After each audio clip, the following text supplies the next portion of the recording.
So hello दोस्तों, welcome two week 2 of क्या maths 2 machine learning दोनों तो कंबाइन हो जाता है कभी। ठीक है।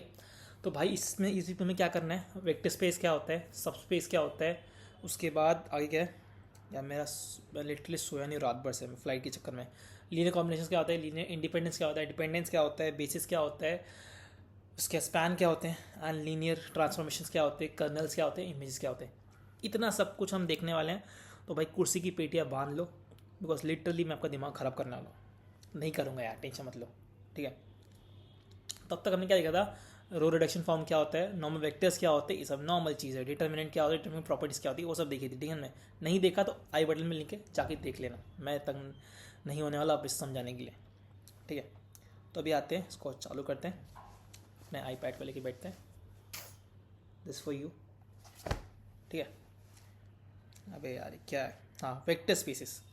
ना वेक्टर स्पेस को मैं सिंपल बताने जाऊँ तो इसके थ्रू बताने में मज़ा नहीं आएगा। ठीक है। अलग से बताते हैं पहले, मैं हर एक कॉन्सेप्ट को अलग से एक्सप्लेन करूँगा आपको। वो आप लोग बोलते हो कि यार रिकॉर्डेड जो लिखा हुआ रहता है वहाँ पे उससे मैं समझाता समझ में नहीं आता, तो इसलिए यहाँ पे आते हैं। वेक्टर स्पेस क्या होता है, कोई सेट वेक्टर स्पेस कब कहलाएगा, जब उसके चार प्रॉपर्टीज़ है वो फॉलो नहीं चाहिए। मैक्स जो मेन चार प्रॉपर्टीज़ है, ठीक है, वो चीज़ फॉलो नहीं चाहिए। क्या है चार प्रॉपर्टीज़? फर्स्ट, लेट सपोज एक सेट है V1 V2 up to Vn, ये एक सेट है। ये वेक्टर स्पेस कब कहलाएगा, जब इसके कोई भी सेट ले लो, तीन सेट, चार सेट, मतलब चार वेक्टर, पांच वेक्टर, 10 वेक्टर, या पूरा पूरा वेक्टर स्पेस, पूरा पूरा पूरा सेट ही ले लो। ठीक है। सपोज मैं पांच वेक्टर लेता कोई भी, तो मैंने लिया कि V1 V2 V3 V4 V5। ठीक है। मैंने पांच वेक्टर्स लिए। अब मैं इसका अगर लीनियर कॉम्बिनेशन निकालूँ, मतलब क्या, अगर हर वेक्टर को मैं किसी स्केलर से मल्टीप्लाई करूँ, ठीक है, और गामा V5, तो ये जो रिजल्टेंट वेक्टर निकलेगा ये भी उस सेट में होना चाहिए। ठीक है। ये को थोड़ा एडवांस बताया, नॉर्मल लोग बोलते हैं कि एडिशन जो है वो सेट होना चाहिए। मैं सिंपल सा मैं थोड़ा एडवांस बता रहा हूँ कि स्केलर से मल्टीप्लाई किया उसके बाद जो सेट निकल रहा है, वेक्टर निकल रहा है, वो भी उस सेट में होना चाहिए। ये एक प्रॉपर्टी है। ठीक है। सेकेंड प्रॉपर्टी जो इसका सेम ही है, कि अगर वी वेक्टर प्रेजेंट है उस सेट में, तो अल्फा टाइम्स वी भी होना चाहिए उस सेट में। If v belongs to S, then alpha times v should also belongs to S. ठीक है। और third property is, if v belongs to S, then minus v should also belongs to S. Okay. Now मुझे ये बताओ, by looking at this first property, if v belongs to s, then minus v should also belongs to s. So if we add these two, what we'll get is, we'll get a zero vector. So does this implies that कि एक vector space में zero vector भी हमेशा present होगा, right? That's the property. इतना simple, बहुत simple. क्या बोला, यहाँ पे आते हैं। A set is a vector space which follows following properties. What are the properties? If V1 belongs to S and V2 belongs to S, then V1 plus V2 should also belong to S. Good. If V1 belongs to S, then C times V1 should also belong to S, where C is some scalar. Zero vector should belong to S. Okay. This is simple property. If U plus V should also be equals to V plus U. फिर ये चुतियापा, if V belongs to S, then minus V should also belongs to S.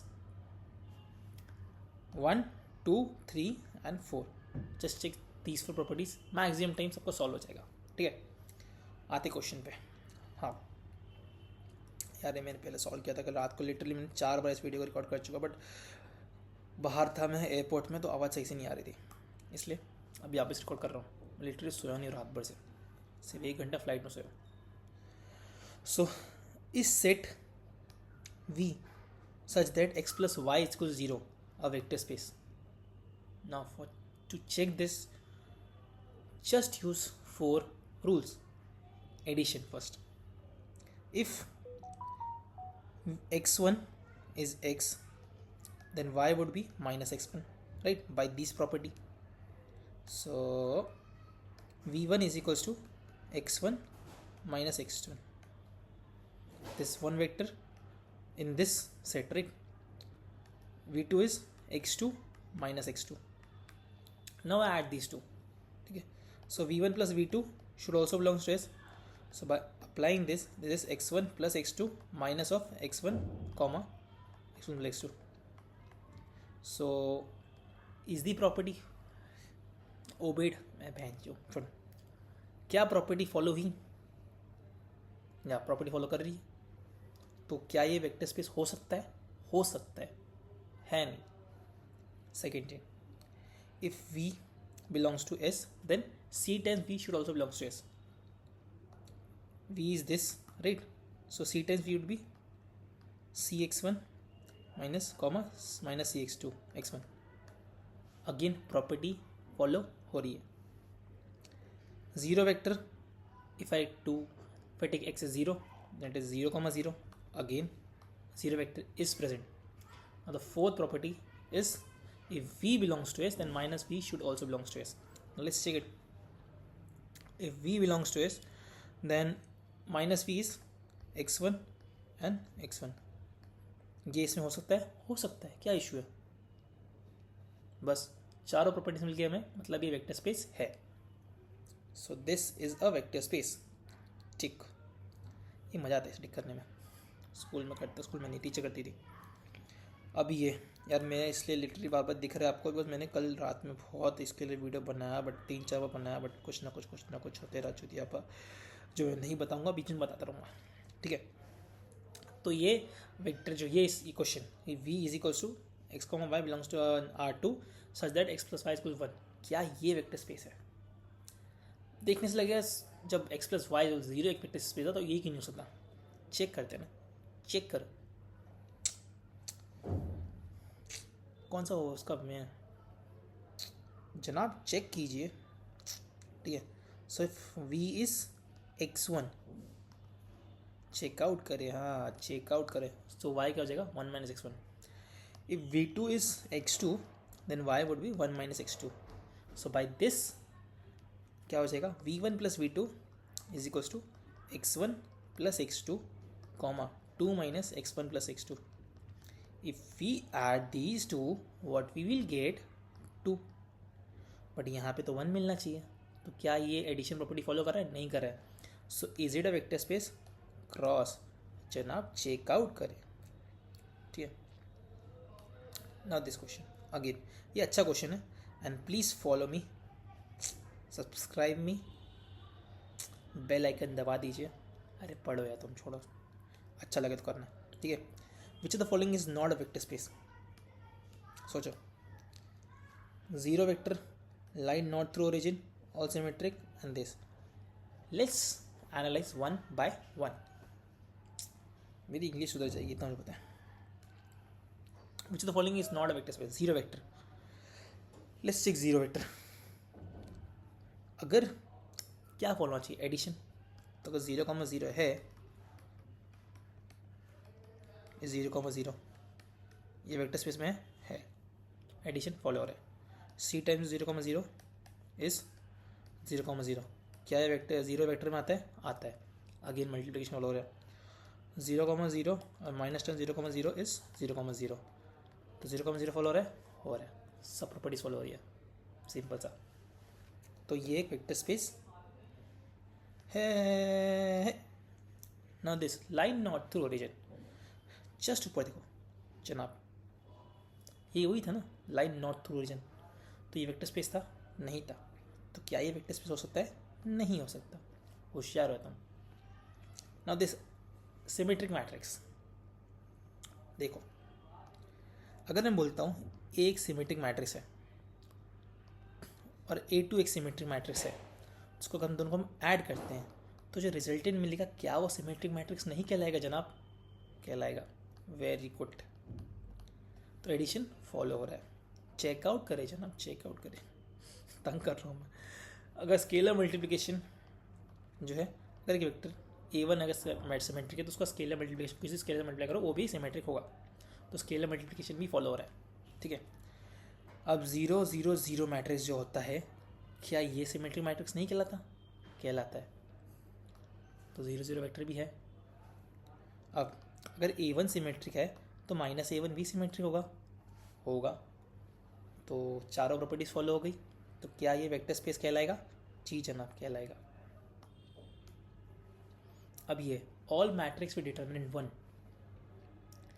अब सोच के देखो, all matrix बोल दिया तो ए plus, तो ठीक है, ऑल मैट्रिक्स बोल दिया तो उसमें भी नहीं है, कैसे? बहुत चीज़ें हैं, बट छोड़ो, मैं सिंपल सी बात बता रहा हूँ। मुझे बताओ इसमें जीरो वेक्टर का बेस होता है, अगर मैं जीरो मैट्रिक्स ले लूँ तो डिटरमिनेंट क्या निकलेगा? 1 निकलेगा। तो या तो तुम जीरो मैट्रिक्स रख सकते हो या तो डिटरमिनेंट 1 रख सकते हो, दोनों एक साथ नहीं आ सकते। तो क्या ये वेक्टर स्पेस कहलाएगा? नहीं कहलाएगा, सिंपल सा। तो ये वेक्टर स्पेस नहीं है। तो अपने क्या पूछा था? Not a vector space. तो क्या हो गया? ये हो गया एंड ये हो गया। Simple concept clear. आगे बढ़ते। अब सबस्पेस क्या होता है? सबस्पेस मैंने नहीं बताया, सबस्पेस सेम ही है, ये चारों प्रॉपर्टीज फॉलो होनी चाहिए बस, तो वो सबस्पेस है, ठीक है। Now linear combination, linear combination of vectors, इतना बड़ा नाम बड़ा कान छुटा, क्या है? इसको मैं पूरे को बताता हूँ, समझाता हूँ अच्छे से, तो मज़ा आएगा, ठीक है, बस बने रहो मेरे साथ। एक वेक्टर है, मैंने यहाँ पे साइड में कर दिया क्या इसको, या तो मेरी शक्ल नहीं देख पाओगे, पता है, बट कोई ना, शक्ल ज़रूरी है, सॉल्यूशन ज़रूरी है, सॉल्यूशन। तो मैं क्या करूँगा ना, इसको ऐसे यहाँ कर दूँगा बीच में, इसको यहाँ ऊपर को कभी कभी ऊपर कर दूँगा, तो थोड़ा थोड़ा ऊपर नीचे करते रहेंगे, बट शक्ल तो दिखाऊँगा अपनी, ठीक है। तो ये हो गया लीनियर कॉम्बिनेशन क्या होता है। अब मैं बोलूँ 1,2 लिख के बता दो, ठीक है, ये समझेगा तुमको। 1,2 एंड 2,4 में क्या रिलेशन है, इसका सब नाजायज संबंध क्या है इनके बीच में? 2,4 इज 2 टाइम्स ऑफ 1,2, है ना? है, ओके।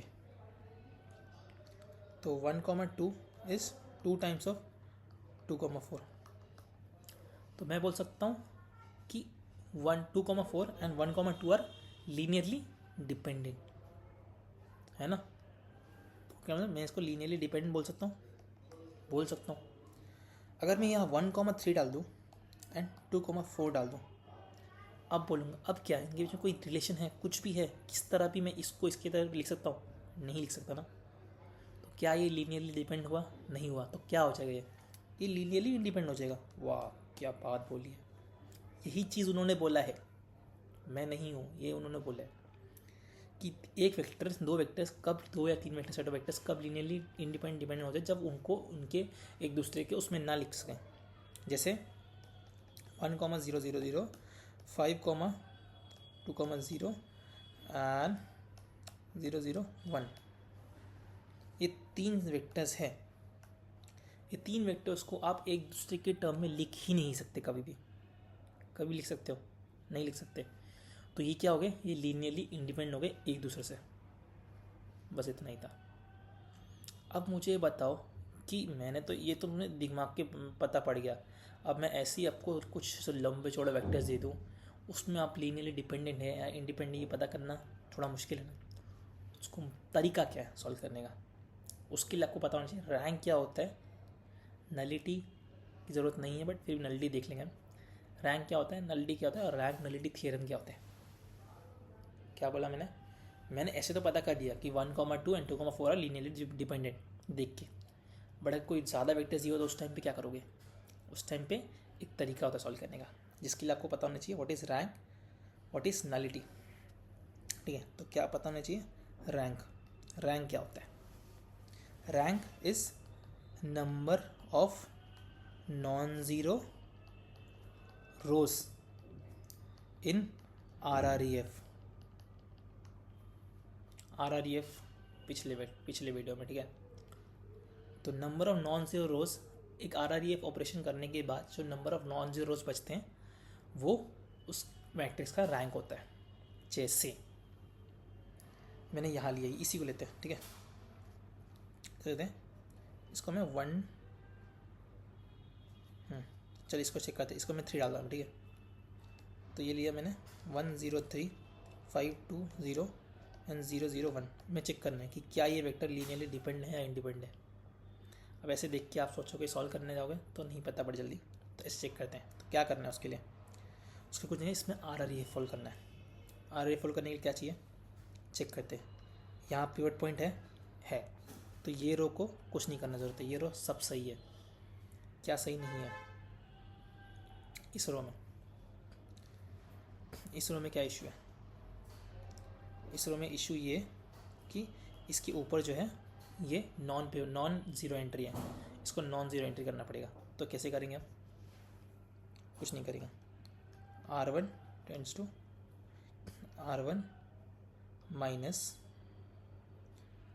क्या करेंगे, हाँ 5/2 ना, हाँ 5/2 R2। इससे क्या मिल जाएगा हमें? 1 0 0 and this is 0 and this is 0, this is 2, this is 0, this is 3 0 1। Okay, अब क्या कर सकते हैं, इसको डिवाइड बाय इस रो को डिवाइड बाय 1 2 कर देते हैं, इससे यहाँ पे 1 आ जाएगा।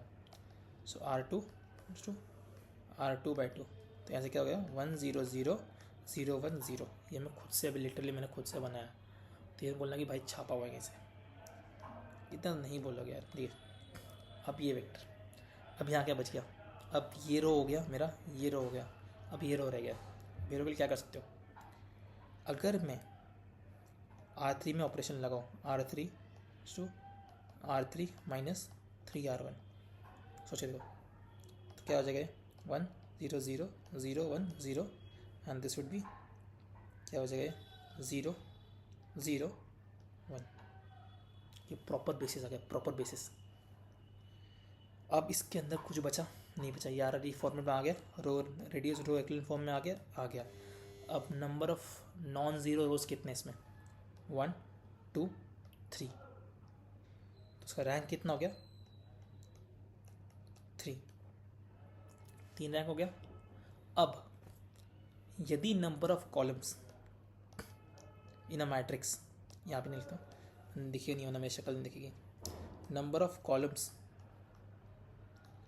इन matrix is equals to rank होता है, तो वो सेट जो है वो लीनियरली इंडिपेंडेंट रहेगा। यहाँ पे नंबर ऑफ कॉलम्स कितने हैं 1 2 3, रैंक कितना हो गया 3, तो रैंक और कॉलम सेम हो गए। ठीक है, मैं अभी हाल के लिए अभी समझा रहा हूँ आपको। तो ये क्या हुआ, लीनियरली इंडिपेंडेंट हो गया। इसको आगे जाके आपको खुद समझाएगी क्यों होता है ये चीज़। ठीक है, क्यों होता है, बिकॉज छोड़, ये वही बता रहा है। RRDF क्या कर रहा है, आपको रिड्यूस करके दे रहा है, एक वेक्टर को रिड्यूस करके दे रहा है। अब इसमें बता रहा है कि इसमें रैंक क्या होता है, नंबर ऑफ लीनियरली इंडिपेंडेंट रोज और number of linearly independent columns. ठीक है, तो इसमें क्या है, ये वही बता रहा है कि ये वेक्टर जो है RRDF फॉर्म में आने के बाद तीनों रोज जो हैं वो लीनियरली इंडिपेंडेंट है। मतलब ये तीनों वेक्टर्स जो है एक दूसरे लीनियरली इंडिपेंडेंट है। अगर कोई एक वेक्टर जो है यहाँ पे ज़ीरो हो जाता, मैटर रो ज़ीरो हो जाता, ठीक है, तो इसका बेसिस छोड़ बस इतना याद रखो, नंबर ऑफ कॉलम्स अगर इक्वल है रैंक के तो लीनियरली इंडिपेंडेंट है, वरना लीनियरली डिपेंड हो जाएंगे। ठीक है, गुड। नाउ एक और चीज़ बता के जाता हूँ, रैंक नलिटी थ्योरम। अभी के लिए rank plus nullity is equals to number of columns होता है। यहाँ पे रैंक और कॉलम सेम है, तो नलिटी क्या हो जाएगा, नलिटी हो जाएगा 0। ठीक है, गुड। अभी के लिए कोई काम नहीं है, आगे देखेंगे।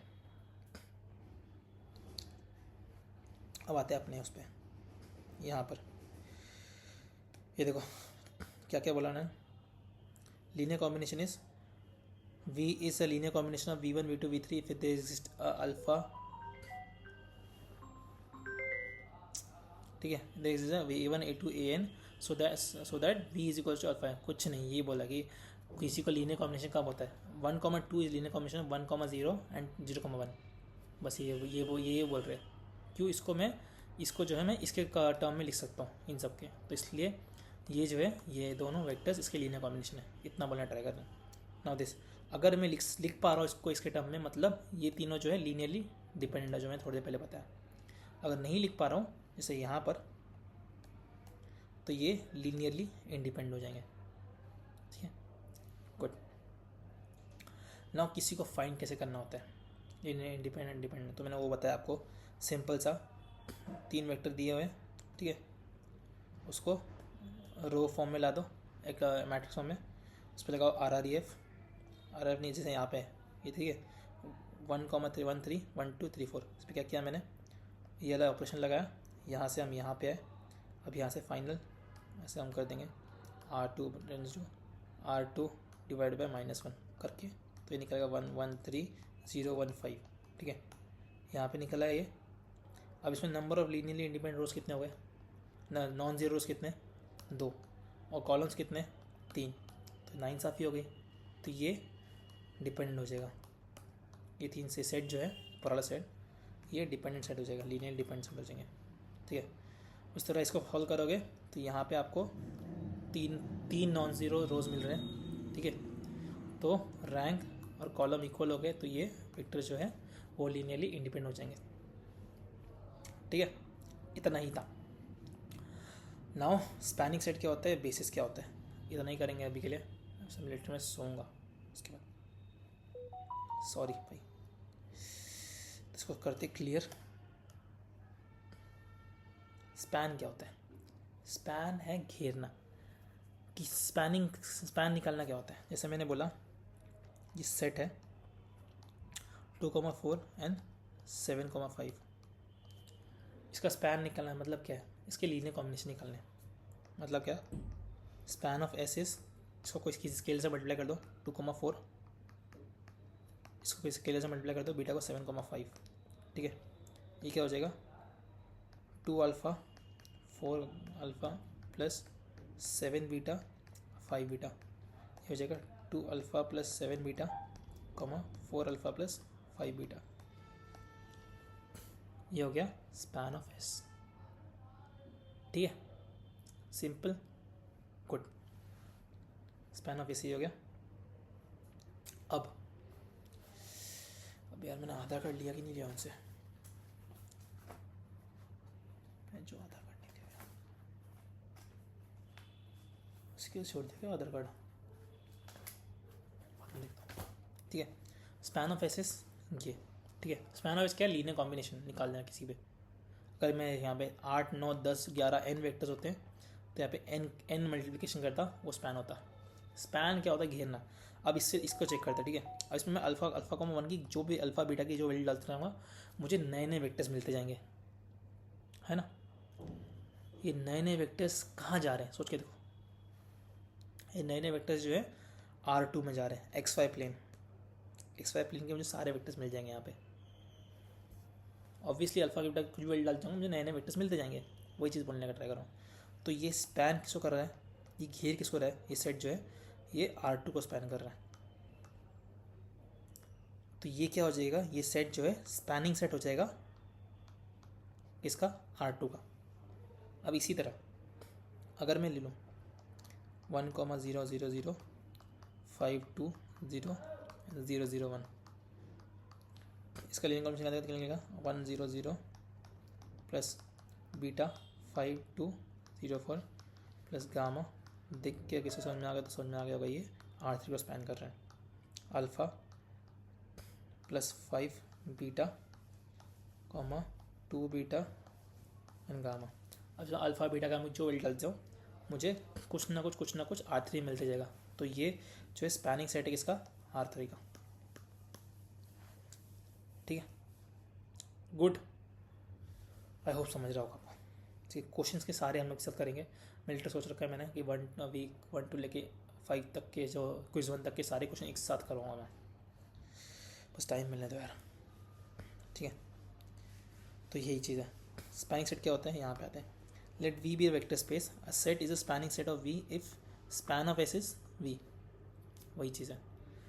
यहाँ पे जो पुराना हमने देखा था, यहाँ पे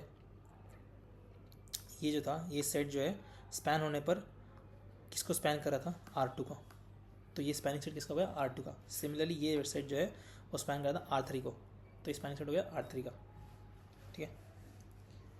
नाउ व्हाट इज बेसिस, ये देखो एक और चीज़ देखो, अगर मैंने यहाँ पे लिया 1, पहले मैंने लिया 1,0, ये 1,0 किसको स्पैन कर रहा है, ये एक्स एक्सिस को, इसकी वैल्यू डालते जाएंगे, यहाँ पे एक्स एक्सिस में जितने वैल्यूज सब मिलते जाएंगे, ठीक है। जैसे इसमें एक एक्स्ट्रा मैंने ऐड किया, ठीक है, तो अब ये किसको स्पैन कर रहा है, R2 को, ठीक है। अब इसमें तीसरा एक्स्ट्रा मैंने डाल दिया 2,3, उसके डालने कुछ फ़र्क पड़ा, स्टिल R2 को स्पैन कर रहे हैं। बट मैं बता क्यों रहा हूँ, बिकॉज यही एक मेजर डिफरेंस है बेसिस और स्पैनिंग सेट में।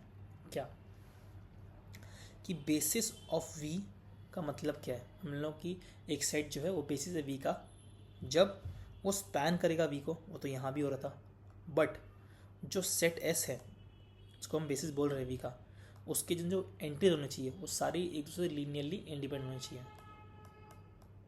सारी एक दूसरे लीनियरली इंडिपेंडेंट होनी चाहिए। तो मुझे बताओ इसमें और इसमें कौन बेसिस है, ये भी स्पैन कर रहा है R2 को, ये भी स्पैन कर रहा है R2 को, तो R2 का बेसिस कौन होगा, ये बस, ये लीनियरली इंडिपेंडेंट है, ये लीनियरली इंडिपेंडेंट नहीं बचेगा। तो चेक कर सकते हो आप सिंपल सा चाहो तो, ठीक है। रोज़ जो है वो 2 निकलेंगे और कॉलम्स 3 है, ये लीनियरली इंडिपेंडेंट नहीं हो सकता, ठीक है। तो बेसिस क्या है, basis is a spanning set which has linearly independent entries, ठीक है।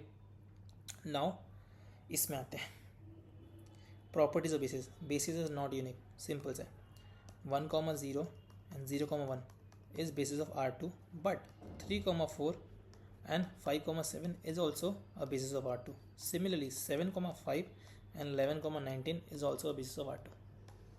तो basis is not unique, ठीक है।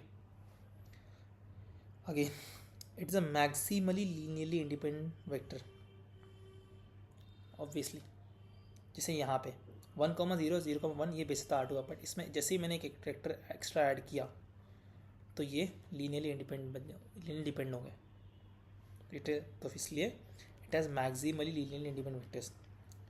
Again it is a minimal spanning set. Minimal क्यों, 1,0 0,1 ये स्पैन कर रहा है R2 को, जैसे ही इससे मैं एक भी निकाल दूँ, कुछ भी निकाल दूँ, तो ये 1,0 बच जाएगा। तो क्या ये स्पैन करेगा R2 को, नहीं। तो इसलिए it is a minimal spanning set. Good. No last question, उसके बाद ख़त्म करते इसको, मैं लिटरली मुझको सोने दो। Do vectors 1,1 and 1,-1 form the basis of R2। Simple सा है, इससे अच्छे से क्वेश्चन कर लिया आपने। क्या करना है, 1,1 1,-, चेक करते हैं, सिंपल चेक करने कुछ नहीं है। R2 goes to R2 + R1 कर दो, 1 1 1 0 2 0, ठीक है। यहाँ से डिवाइड बाई 2 कर दोगे तो 1 1 1 0। मैं RRA फॉर्म में लाने ट्राई कर रहा हूँ, ठीक है। इसको RRA फॉर्म में तो नहीं आया, बट स्टिल हो जाएगा, ठीक है। अगर करोगे तो इससे पता पड़ जाएगा कि ये दो वेक्टर्स जो है ये लीनियर रैंक इसका 2 है। इसको RRA फॉर्म में लाओगे तो आ जाएगा, रैंक 2 आ जाएगा, रैंक 2 है, ठीक है। एंड रैंक 2 है और ये स्पैन कर रहा है R2 को, चेक कर सकते हो। यहाँ पे अल्फ़ा प्लस बीटा निकलेगा एंड अल्फ़ा माइनस बीटा निकलेगा, तो स्पैन भी कर रहा है R2 को और इंडिपेंडेंट भी है, तो इसलिए बेसिस है, ठीक है। अभी के लिए इतना ही करते हैं, नेक्स्ट वीडियो में देखेंगे बाकी। अच्छा लगा तो भाई लाइक करना, मिलते हैं नेक्स्ट वीडियो में। Till then tata bye bye, see you.